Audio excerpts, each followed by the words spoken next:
Assalamualaikum warahmatullahi wabarakatuh. Bagaimana kabarnya hari ini anak-anak? Semoga selalu dalam keadaan sehat walafiat. Amin. Bertemu lagi dengan saya Ibu Tria. Sebelum kita memulai pembelajaran, marilah kita berdoa terlebih dahulu. Tundukkan kepala, tangannya diangkat ya. Ila hadratin Nabil Mustafa Sayyidina Muhammadin sallallahu alaihi wasallam wa ala alihi wa azwajihi wa dhurriyyatihi sya'un lillahi lahumul fatihah. A'udzu billahi minasy syaithanir rajim. Bismillahirrahmanirrahim. Alhamdulillahi rabbil alamin. Arrahmanir rahim. Maliki yaumiddin. Iyyaka na'budu wa iyyaka nasta'in. Ihdinas siratal mustaqim. Siratal ladzina an'amta 'alaihim ghairil maghdubi 'alaihim waladdallin. Raditu billahi rabba wa bil islami dina wa bi Muhammadin nabiyyan wa rasula. Rabbi zidni ilma warzuqni fahma waj'alni min ibadikas sholihin. Amin ya rabbal alamin. Anak-anak, hari ini kita akan belajar tema 4. Sehat itu penting, subtema 2, gangguan kesehatan pada organ peredaran darah. Tujuan pembelajaran hari ini, siswa dapat memahami hak, kewajiban, dan tanggung jawab sebagai warga dalam kehidupan sehari-hari. Nah, kita masuk ke materi ya. Tanggung jawab sebagai warga masyarakat. Yang pertama, kewajiban, hak, dan tanggung jawab di lingkungan alam. Nah, kewajiban. Nah, kewajiban orang atau kelompok terhadap lingkungan alam antara lain yang pertama, melestarikan lingkungan, ya. Yang kedua, membersihkan lingkungan. Yang ketiga, memelihara lingkungan. Yang keempat, memperindah lingkungan. Dan yang kelima, menjaga kelestarian lingkungan. Hak setiap orang atau kelompok terhadap lingkungan alam antara lain yang pertama, kita memiliki hak bebas dari pencemaran lingkungan, memperoleh air sehat dan bersih, memperoleh lahan untuk tempat mendirikan berbagai prasarana dalam mendukung kehidupan manusia, dan menikmati lingkungan segar.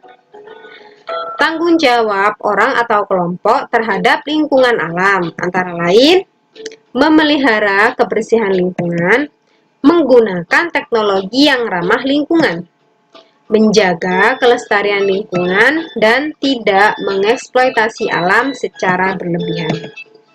Nah, yang kedua, kewajiban, hak, dan tanggung jawab di lingkungan sosial. Sekarang di lingkungan sosial ya. Kewajiban terhadap lingkungan sosial antara lain tidak mencemarkan nama baik orang atau kelompok, bersimpati dan berempati kepada orang lain, bersikap ramah dengan senyum, sapa, salam, melaksanakan tata tertib yang telah disepakati bersama, dan merawat fasilitas umum yang disediakan. Nah, sekarang hak ya. Setiap orang atau kelompok memiliki hak dari lingkungan sosial, antara lain mendapat perlakuan yang sama terkait tata tertib yang dibuat, mendapat jalan keluar dari permasalahan yang muncul akibat perselisihan di lingkungan sosial. Nah, tanggung jawab terhadap lingkungan sosial antara lain menjalin silaturahmi dengan baik, tidak mengganggu hak orang lain, memelihara fasilitas di lingkungan sosial, dan menerima sanksi sosial apabila melanggar tata tertib. Yang ketiga, kewajiban, hak, dan tanggung jawab di lingkungan budaya. Nah, kalau sekarang di lingkungan budaya ya, terhadap lingkungan budaya, setiap orang atau kelompok memiliki kewajiban melestarikan budaya, memelihara budaya, menjaga kelestarian budaya, dan menjaga keluhuran budaya. Hak setiap orang atau kelompok terhadap lingkungan budaya antara lain berperan aktif dalam kegiatan pelestarian budaya, menyumbangkan pemikiran untuk mengembangkan budaya, menikmati budaya sebagai hiburan, mempelajari budaya, mengenalkan budaya bangsa kepada bangsa lain. Tanggung jawab orang, kelompok terhadap lingkungan budaya antara lain melestarikan budaya dan tidak merusak budaya. Nah, sekarang masuk ke materi pengambilan keputusan bersama.